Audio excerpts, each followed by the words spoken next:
It's as if there was a great enterprise taking place below ground and one day it stopped. And there's an atmosphere of sort of people have left their tools around. You just almost sort of look around going, well, you know, where is everyone?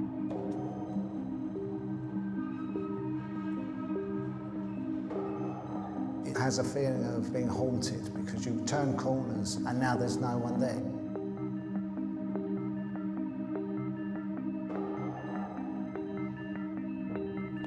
So you're going down a concrete stair that just goes down and down. You can hear the sound of your feet echoing around.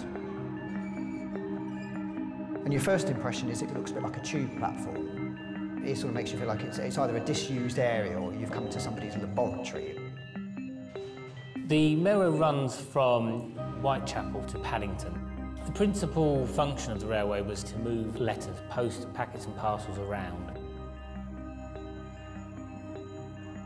It was one of the biggest employers at the turn of the 20th century. Mail rail stations consist of 27-foot-long tunnels made of cast iron sequence.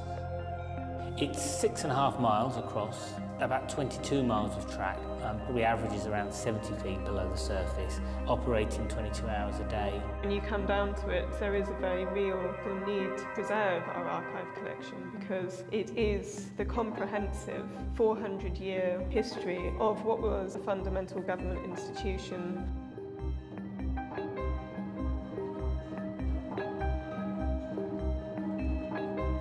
There's just something magical about when you go down there and you can see all the postal paraphernalia, some of the signs are still left, the Royal Mail emblems and so on.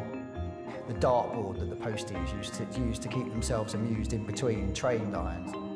And bits of industrial heritage just left behind. And there is a magical feel to that. There's just these hidden stories and you get into them and get fascinated by just bits of London you didn't know. You know, you can really understand sort of sense of pride and prestige that there was in the post office. They dug the whole thing by hand. The railway finally opened to movement of mail in 1927.